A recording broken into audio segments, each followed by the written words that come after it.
it still could be much, much worse, at least for me. Other people may really be struggling big time, but I still have a lot of good, positive things that are going on, and I have to remind myself of that, just like I'm preaching to you now. Keep preaching. You're doing a good job. um, there are a lot of stories, and if you watch the news, I mean, there are heartwarming stories. There are stories about people that are making a difference in their communities. There are stories about the food banks and other things that are helping people. And I'm in a similar situation to you. I'm impacted business-wise by this, but otherwise, I'm still eating and have lights on and hot water and all the usual comforts that we've come to expect here in America. And so I keep a gratitude log every day. I make a list of the things I'm grateful for. And I hang it on the wall in the room that I'm working in. And I look back up at it when I start feeling, you know, like I'm starting to lose it a little bit. I look back at that and I think, gosh, I know what I'm having for dinner. I'm ahead of 99% of the world, and so if we can keep a gratitude log, sometimes that will help. Do you have Very any, cool. do you have any suggestions of things if we have employees that seem to be having a lot of stress from this because we've had to lay them off or their caseloads have diminished? Are there any things that you can suggest we could do to help with that? Well, I think, the first thing is to really make sure you're listening to them and that they're feeling like you heard them. Okay, because their concerns are important to you as an employer, but they can't necessarily be your number one concern. But if they feel like that you heard them and you listen to them and you understand where they're coming from, that makes a huge difference to a person. Surely anyone, all of us understand. I work for Susan. I mean, I understand Susan can't do anything about this except what she's doing, which is keeping the doors open and the lights on, and we're trying very hard to help as many people as possible. Whatever business you're in, I think that's what everyone's doing. And, I think, again, like, remind people about a gratitude log. It sounds really simple and it's first grade and all of that. But I tell you, the first grade stuff is what works. And if you do one every day and you get in the habit of doing it every day, it really makes a difference in your outlook. Some people like to call it I like to call it a gratitude log. There are all kinds of different names for it. It doesn't matter what you call it. I think that it's very important to have something to look up and remind you, because there are going to be moments in the day when maybe you look at your bank balance and you go, oh my God, and you're going to have to look up there and say, wait a minute, okay, I'm okay. And remind yourself of the things that you have that you're grateful for. And there are a lot of other exercises, cognitive behavioral type exercises that we can do alone or with a therapist. A lot of those are on worksheets on our website at CIT. But I think just, talking about it, listening to people, explaining to them what you're able to do, what you're not able to do. Be clear. Don't leave it in the water muddy or anything like that. Be clear about what you can and cannot do, and set those boundaries and limits, and just, be a human being with your employees. I don't know anybody that's not impacted by this. I have a question. When you're self-employed, you kind of have to manage yourself, and we all have blind spots, and a lot of times it's hard to evaluate yourself and see where your strengths and weaknesses are, etc. So how do we know if we're under too much stress or the right amount of stress, or how do you any suggestion to evaluate yourself to kind of see where you're at? Well, there are a lot of indicators that someone's under more stress than usual, and or another category of it would be more stress than they can handle, right? Because more than your usual is different from more than you can handle. More than your usual, you may have trouble sleeping. You may have the same thoughts rolling over in your head several times a day, over and over. You may find that you're more irritable with people that you interact with. The best people to give you feedback on whether it's really impacting you negatively are the people that you live with and work with.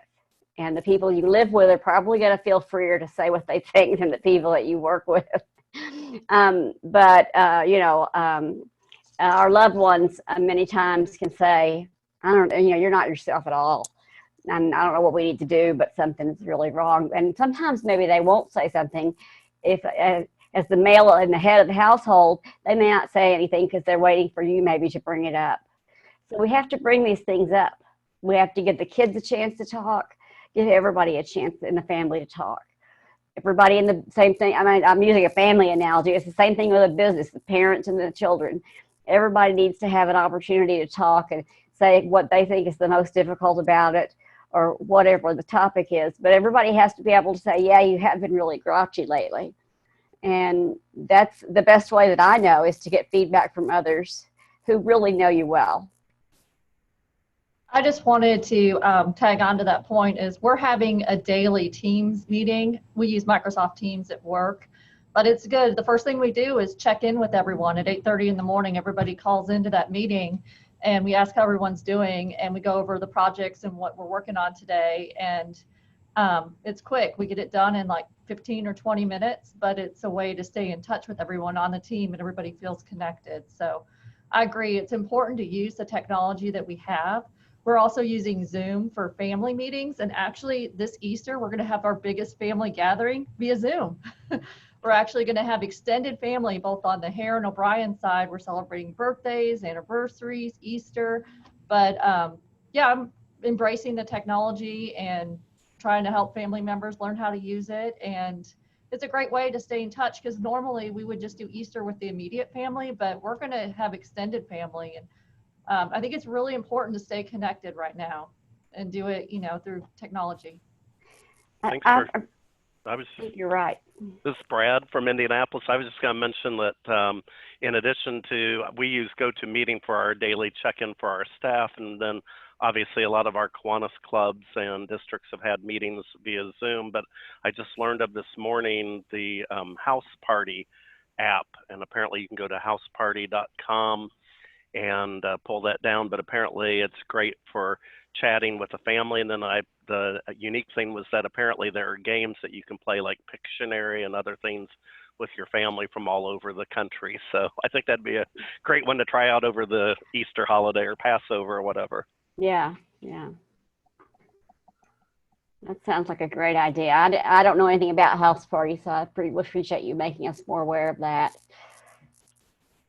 Yeah, to tag on to what Brad was just saying, I posted on our chamber Facebook page the other day 32 other things people are using Zoom for. And they're using it for parties. They're using it for, there's actually a whiteboard feature. You can play Pictionary on here. I haven't tried it yet, but it sounds fun.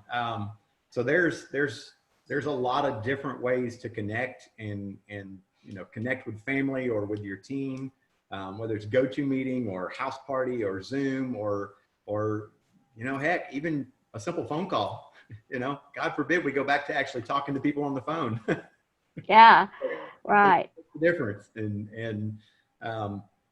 it's just, I don't know, there's a lot of ways to use the technology that I think what is stressful for people is because the technology's been there for a decade and we just haven't used it, and now we are likely going to be using this going forward, because I can see us, even with the chamber, I can see us having committee meetings like this. Why make somebody drive from Mesquite and Dallas and Rockwall to the chamber when we can have the same meeting just like this? So we're going to end up with more time on our hands, with more ability to do things. So I think in the long run, even this is kind of backward stress, is we're going to be stressing about all the extra time we've got even after this is over with. It feels like Groundhog Day right now, the same thing over and over again, but there's going to be more of that when we get through this, I think. Yeah. Well, and there are ways to do things. I have an aunt who's elderly and who can't get out, and I take her on a FaceTime walk every day. Instead of having her look at me, I turn the phone out so she can see where I'm walking and what the trees look like and what the bushes. And if there's a neighbor goes by, they wave at my aunt or whatever. She can see the dogs that are walking and stuff. And it's a real mood elevator for her. And of course, it feels great to me because I know I'm doing something for both of us. I'm getting some exercise, and she's getting to see, she's on a virtual walk, which she cannot take right now.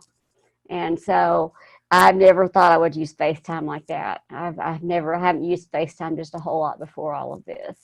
Now I FaceTime my sister every day. We don't have anything to tell each other even, and we could FaceTime each other every day, But I do think that it's a way we can reach out to people that are underserved. From the point of view of Counseling Institute of Texas, this gives us an opportunity to hopefully reach a lot more people and be able to provide services to a lot more people who need them. And whatever your business is, whether you're in, I don't know, commercial flooring or home building or whatever, you still need to have people be aware of your business and aware of why your business is unique. And if they were going to choose a business in that category, why they would choose yours. And I feel that this and FaceTime and all of these new technologies are great ways for us to learn to optimize our profiles as business people and as individuals.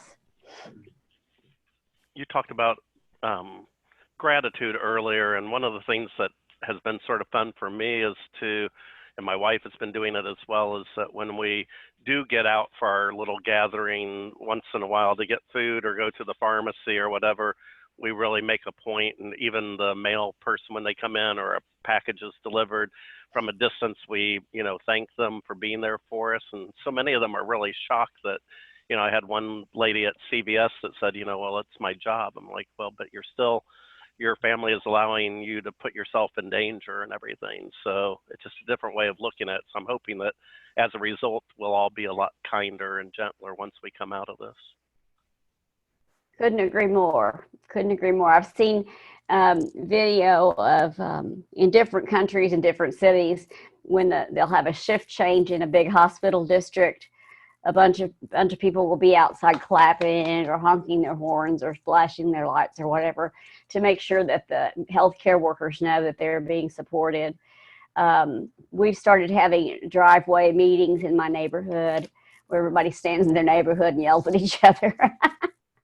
And we're just doing anything we can to stay connected, whether we've got anything important really to say, or whether it's just, are you okay today? Do you need anything? Who's going to the store today? Because it's always, we rotate who's going to the store in my little neck of the woods. And so when we get the list all together and everything.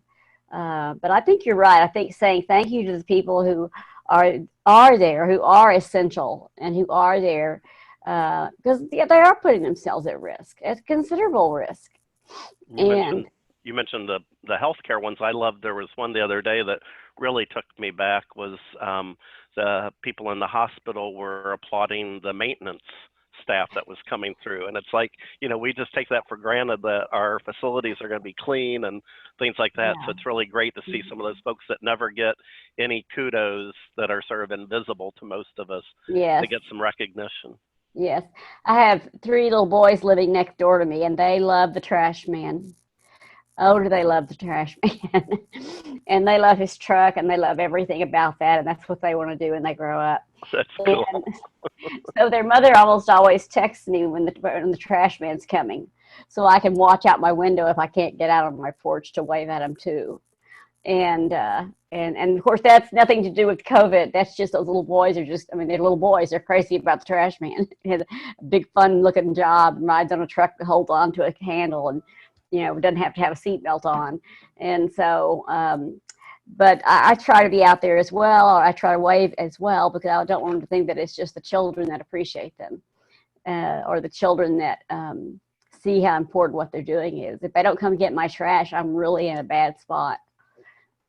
You know, if somebody doesn't come mow my yard, I'm in a really bad spot.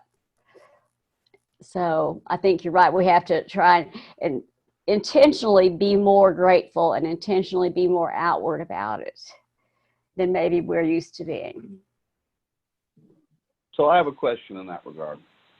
When we Okay. think about being more intentionally appreciative, should we think about, is it time yet to think about what our responsibilities are so this doesn't happen again, or the people who have the most vulnerability are not exposed? What do we do with that?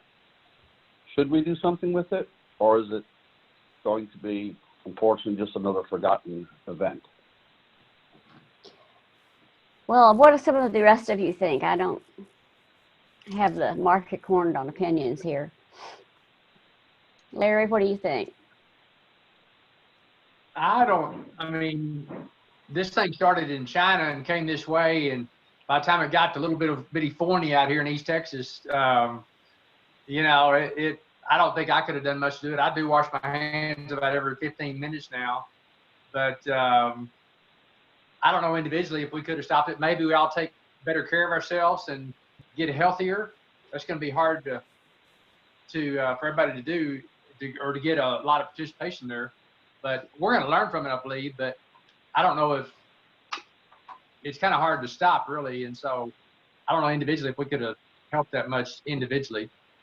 Well, I don't know either, but it's possible that, for instance, we've all been told that older people and people with pre-existing conditions are more susceptible to falling very ill as opposed to just ill. And so I hope that the industry that is a senior care industry and senior support, Senior Source and all of those places, I hope that they will all really take a look at what they were doing before this happened. And not to say they were not doing anything right or that they were doing anything wrong, but just take a look at it and say, next time this comes around, how could we be in a better position, right? And most of those senior living facilities have really long hallways. If you've been in any of them, you go down a long hallway with room after room after room.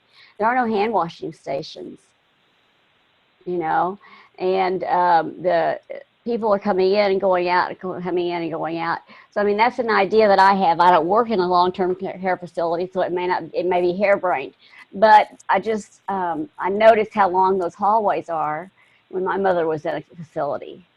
And that can be difficult to navigate in terms of germs, but also in terms of emotional wellness. If that's all you see besides your room, all you see is this long hall that goes to wherever, then that can be hard on you emotionally.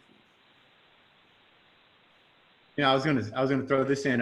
You know, Larry talked about, you know, washing our hands, and maybe we're going to be more aware of the need to wash our hands and not touch our face and things like that. I've actually heard people already talking about stopping handshaking. So, I mean, long term, just don't shake hands anymore. For most of us, especially the Western world in the United States, I mean, my job description requires handshaking. You know, I'm the chamber president. That's what I do. I shake hands. I meet people. I greet people. So to have to change that whole thing going forward, I don't know if it's going to come to that or not, but I've heard people mention those kinds of things. I think there's some concerns too. Like my wife is on the board of our local Meals on Wheels and also insures them in her professional capacity, but she also has a route, and she was supposed to be driving tomorrow for her route to 13 different homes, but she's got severe asthma, so she really has been grappling this week. She could have used your counseling because she's been grappling with whether she should go on and expose herself because she knows there's such a need, or, you know, it's just that guilt complex of you're normally not concerned at all about doing something like that, but now all of a sudden that fear is just sort of nagging at you. Right, right. Well, and we just have to use common sense and try to be as unemotional about those kind of decisions as possible. I have asthma. I don't have, I guess, what I think of as really bad asthma, but I have asthma. And I would not drive a Meals on Wheels vehicle right now. I would drive it. I wouldn't want to be the one going up to the door with the meals. Right. That's what And it doesn't feel so great, because you kind of want to be, but you're still contributing. The other thing is you can contribute to packing the meals and doing all kinds of other things that are behind the scenes that don't expose you to the general public. Good point. She's sending canned goods. She ordered some groceries. She's the only person on the board that drives the route anyways, and so we found some other ways to sort of absolve ourselves of the guilt of not being able to do our usual. Yeah.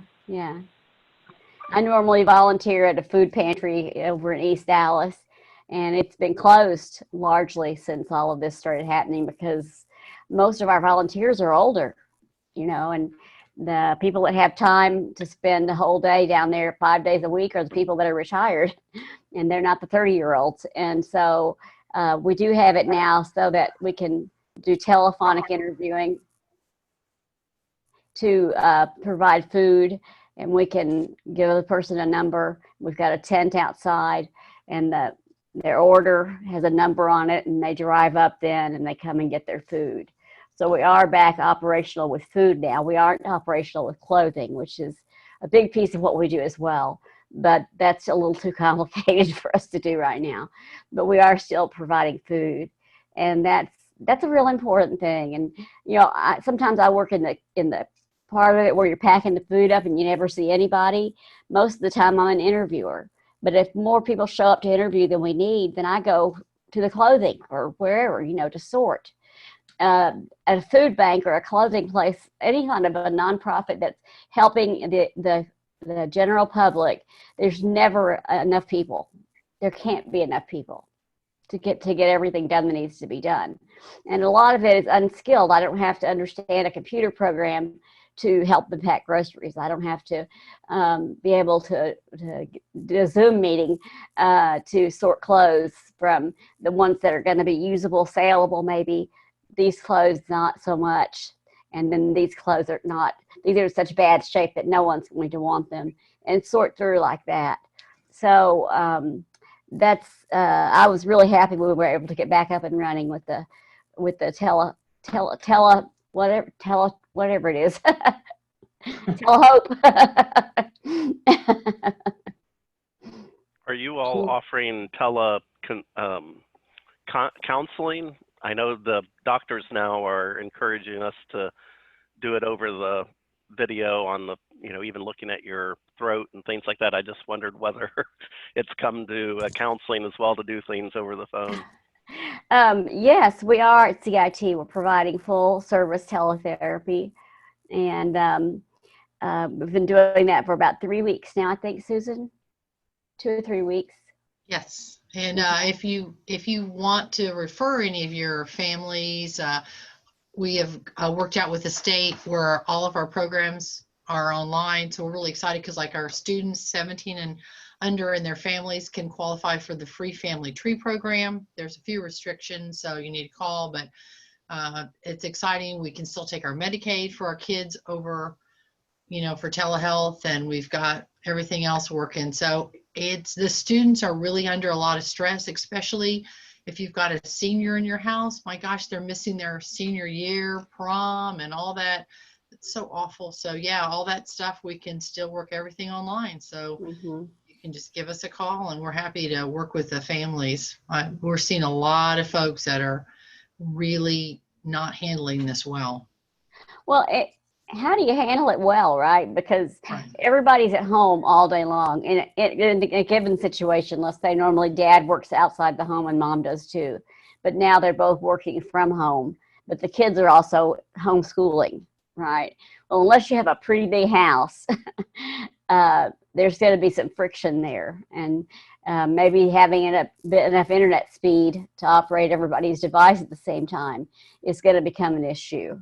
And things that have never been a problem before, because before not everybody was home at the same time, except maybe when everyone was sleeping or whatever, or the evening meal. So those are things that have to be negotiated, and families many times can use help with that. Someone outside the family to help negotiate those things. I don't know about in Texas, but here it just seemed like our businesses, our stores, everything shut down very quickly. Like we were called in on a Friday afternoon at 2 and told that by 5 we were going to start working from home the next week or whatever. And that was like 3 or 4 weeks ago. So, you know, there wasn't really an opportunity to even adjust or grieve or go through all those feelings that you have. And then I naively thought, you know, well, COVID-19 is not going to really affect me. And then within a few days, I saw 3 or 4 people from all around the world that were part of Kiwanis that had passed away, and it really sunk in. And then I had a work colleague whose mother died up in the Chicago area, and you know, all they could do was call her the night before she passed and give their goodbyes, fortunately. And then there was a nurse that held her hand and played classical music. But it's just, you know, how do you not be affected by that? And you know, I ended up remembering that I had a friend who had started a company here called Send a Friend Lasagna. So yeah, and really that was one of the best things, probably better than flowers or whatever, was just sending some comfort food. But it really is difficult for those people that, you know, can't even hold their loved ones' hands when they're passing away. That's just so cruel. It is, and it creates a level of detachment that we're not accustomed to. Most of the time, under whatever normal circumstances are, we can, if we know a parent is ill and fading, we can try to get there in time to see them before they pass. But now you can't, I mean, you can't do it. You know, you see the partner, the old 87-year-old gentleman standing outside the nursing home window talking to his wife through the screen, you know, so it's really difficult. And when someone passes like that, it leaves a whole different level of grief to deal with. Mm-hmm. And we're gonna learn more and more about that as we continue to go through it. I have a question. If we find that we're under a lot of stress, do you have any practical suggestions on how to reduce stress in our life? I do. Actually, the gratitude journal is good for stress, but that's only one thing. And there's another thing called a mood chart. If you track your moods, you'll see when you're more likely to really be anxious or irritable or whatever. And it's a very simple thing to do. Try to have some kind of relaxation exercise every day. That might be a walk. It might be, there's an app called Calm, and they have guided meditations that one can listen to really get into a different place and a different mindset. So I do think that meditation, if you're someone who prays, prayer is a really good way to get into a little bit different state with it. And those are all good coping skills. Of course, physical exercise, if you can get out and do anything physical, that's always going to help. And but just talk to other people about it too. Don't assume that everybody else is doing as well as they look like they are. It This seems might like have it's already been addressed, but what is the strategy, or I think some companies are coming up with a strategy to recover from this. Does anybody have any recommendations about strategies? I don't know. So before we all broke up in our company, we sent everybody home. And we work throughout the state of Texas, but we have a head office in Raleigh. It's not very big, but we've got probably 15, 16, 18 people in there. And we spent a week or two getting everybody set up with all their equipment and send them home. But every couple of days, we'd all get together and talk about how what we were about to embark on was going to completely change who we were, what we did, how we did it, and what our lives were going to be about. So right now, I'm the least technologically advanced person in our organization, I'm sure. And I got a computer that I'm on now, and you can't see my face because I got on the wrong one for the Zoom, but my Serve Pro has the camera on it. and we have some of the Microsoft thing, which is like it's meant to be used for a whole lot more, but we use it a lot just to BS with each other and put things on it. But I encourage our people to think about what they want their world and their life to be about when we get done with this.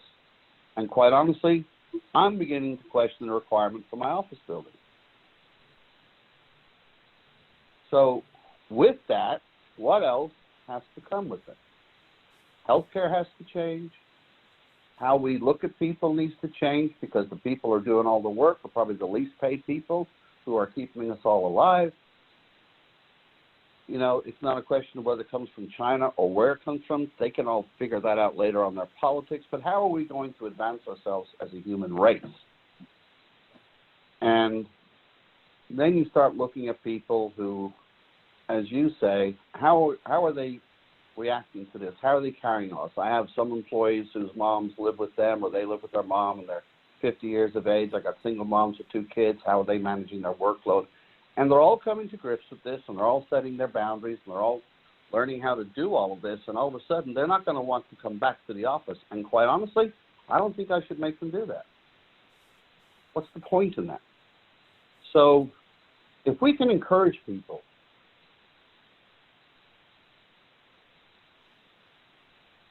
that's how we go forward. And how do you recommend encouraging people? Let them talk to you. Let them cry. Let them scream. You know, I have one daughter who's been on a fast track. She left the house when she was 14, 15, got a scholarship to Florida, went straight from there to Mississippi State, graduated early all the way she went, came straight out of Mississippi State before Christmas. Now she's on a Baylor program, and it's all remote learning, just like our kids are doing. So it's a big shock to everybody. Our kids have to learn online at GISD or whatever district you're in. And here my daughter's doing it online, and she's all upset because she can't get to UT Southwest or Waco, Baylor, Waco, to go do her lab work and look at all the cadavers and everything else, and she's afraid it's going to not match up because it's a 2-year program that's normally a 3.5-year program. She's doing it fast, and she's all stressed out. And she's having a meltdown. And it's like, okay, but there's nothing you can do about getting down to the lab, so why don't you just study until you get there? But she has to have a meltdown and to cry about it. She's 21 years of age. I can understand that. You know? So everybody has something, but who's listening?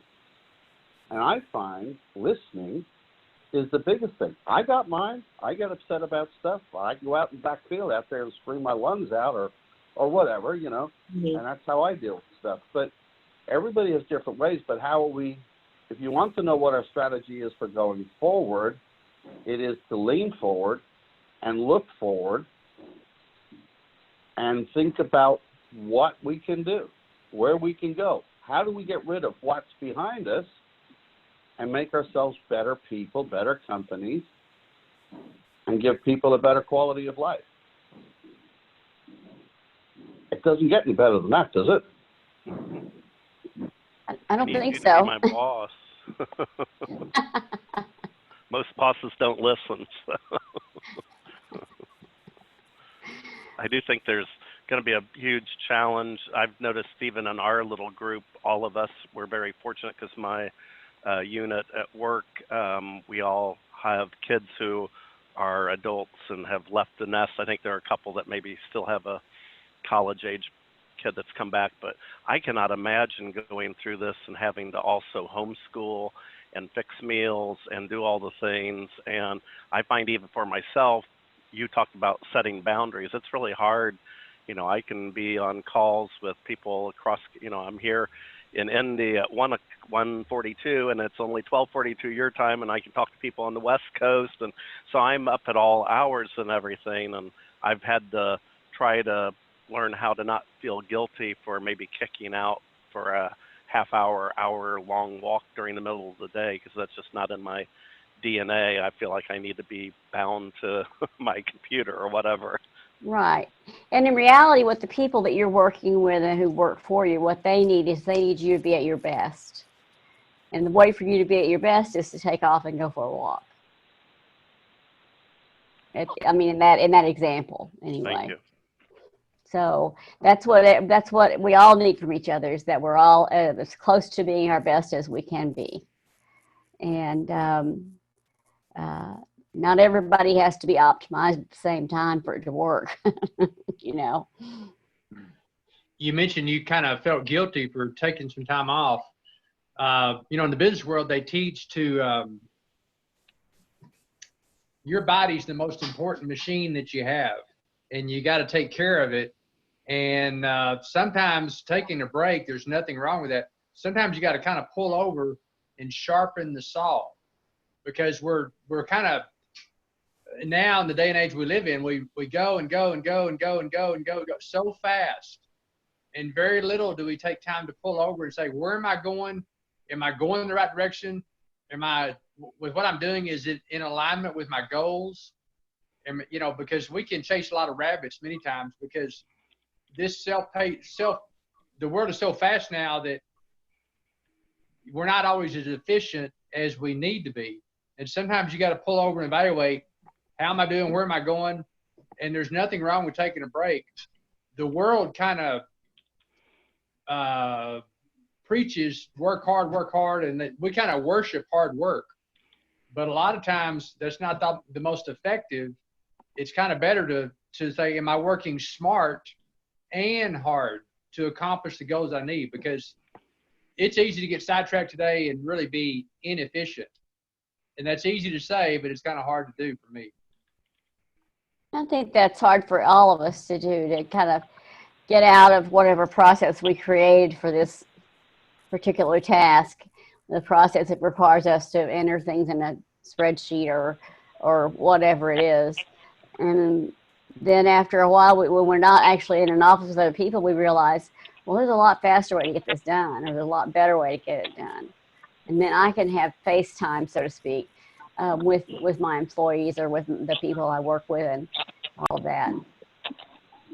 Yeah, I think embracing the efficiency of working remotely, like Michael said earlier, a lot of us can get more done working remotely, and then also have more free time. Like even just having meetings, not driving to and from a meeting, holding these meetings in a Zoom conference. It just, think how much time that saves for people in their day. It does. Anyway, just look at the positives. I like the gratitude journal, and more time with family, more time to cook and have family meals together, trying to support local businesses with their carry-out orders when we can, and also take advantage of the programs that are available. I think most of you on this call are small businesses. So if you haven't, apply for the funds that are out there, the stimulus funds. We did. That's another way to help get you through this tough time. And the Chamber's been great about providing information on those programs, and how to apply and who qualifies. But the Chamber is a good resource. Use your Chamber membership, go to their webpage, and look at the resources on how to deal with, what's going on, the pandemic. And like just having this call that we have today, I appreciate it, putting this together, and it's helpful to connect with other people and see how everybody's going through the same thing together and handling the stress. So thank you for putting this on today. I appreciate it. So that's what my comment was. Well, there's not a magic bullet. There never has been, and but each person can. You don't have to do drastic. You don't have to make drastic changes to improve your situation. I had a position where I worked from home for about 8 or 9 years, and it was great because I got on the clock and I got off the clock, and I had a lot of free time and all that. But I got lonely. And I didn't like it that I was the only one there. I wanted to see other human beings. So I expanded my social circle and fixed it in a lot of ways like that. But also I decided I wanted to go back into one-on-one counseling or family counseling, because I really do enjoy it and I thrive from it. And so for me to work from home, to do teletherapy is probably the way of the future. And so I'm going to have to adapt. I'm going to adapt to it. But I really like being in the same room with a person when they're talking to me and telling me something that's really problematic in their life. There's a tactile thing about it. I don't know how to describe it. I'm sure because you have all the different senses. I mean, you can, obviously we're fortunate that you can see a person's face or whatever, but you don't see the body movements or the fidgeting or other signals that perhaps you as a therapist or counselor can get by being in the same room with someone. Right, right. So we have to figure out better, new ways to pick up on those clues. Like if you had to, let's say, just for example, somebody that sat on their hands through the whole session.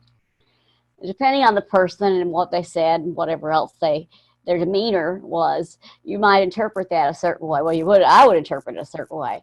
But you don't have any idea that I'm sitting on my hands right now, except that I just told you that I sat on them, right? So we have to really get better with our cues. We have to really look at every little thing and see what's going on with that person and really see the little hyper cues, tiny little cues. I think of it as like what poker players do when they play poker. When they're at the top of the game, they can almost read the other people's cards, without seeing them, and they know if somebody does this, which would be way too obvious, but that they know the tell. They call it the tell, I think, and they know what those things are for their other competitors, and well, that's a competitive application. I think we can use that in our personal lives as well. And we can learn to be attuned to more subtle things than what we typically have looked at, because we've previously had a whole picture.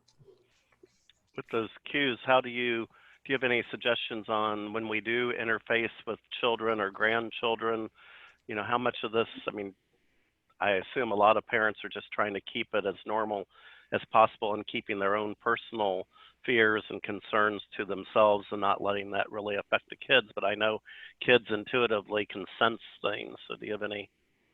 Well, kids are little radars, little antennas, and they're going to always know more than we think they know about what's going on. And they're going to be feeling more than we think about what's going on. And so just, the same thing that you're talking about, giving them an opportunity to talk, getting the colors out of some papers and asking them to color how they feel or color how they think the world looks now, color Garland or Rowlett or whatever. I've seen an awful lot of really good sidewalk art with the chalk in my neighborhood. The kids are getting out and writing inspirational messages and drawing unicorns and stuff. And so, any way to help the child to express themselves, is helpful. Different kids want to express themselves differently. Some kids want to play with trucks, and the trucks one day might be really aggressive with each other, and the next day they might not be. They might actually get an assembly line going. But, let them express that through their play. And talk to them, and remember that they don't have a fully developed mind and brain like we do, and they won't until they're in their mid-20s. And try telling them that, especially when they're 19. But they do have a brain, and it does function, and they can. There are a lot of things that they can reason out, and if I don't hear from their adults how to reason things out, and they may start reasoning them out their own way, which is the monster in the closet, the monster under the bed. That's where a kid's imagination can really take off in a direction that's not helpful for the child. They can handle more than we think they can. I've got a friend whose grandson doesn't want to sleep in his own bed anymore, and I'm sure it's because of those things you just pointed out. Yeah. Doesn't feel safe. Yeah, he's afraid that his mother and grandmother and father and grandfather are going to disappear, and that something's going to happen to him. And well, because all of his friends disappeared. Yeah. All of his teachers disappeared. Yeah. So that's that visual idea of things disappearing in front of you I have a real visceral kind of reaction to that. And so if you can get a kid to talk, if you can get them to talk to you about what their fears are, and help them understand that regardless of what they tell you, even if they tell you it's the monster under the bed, you're still going to check under the bed. Reassure the child that you're the grown up and you're there. Yes, they have a job, but the big job of taking care of this household and you and mom and whoever else, that's my job. And I'm here and I'm going to do that. And so I think that we as parents and grandparents, we're the ones that need to lead by example, right? And not just everything is gloomy. You got to learn to smile and to laugh. I know Michael sent out a funny the other day on Facebook. I nearly rolled on the floor. I was laughing so hard, and then I shared it with some friends and they thought it was hilarious also. So I think humor is so important, especially right now, is not just think about everything being so negative. And I know Lupe mentioned that, you hear everything you hear. I get it on my phone. I get notifications on my phone about somebody dying, or we have so many more COVID-19 people that have gotten sick, or whatever it is. Some of it is great knowledge we need to know, yes. However, I think we also need to look on the positive side of things, that this is not going to last forever, and that we're all going to get together, whether we continue doing Zooms or we, meet face to face, or, whatever. I think my biggest thing is not being able to see my grandkids as often as I used to. However, I talk to them on the phone. I talked to my grandson yesterday on the phone, my younger one, and he's going to be 6 next Tuesday.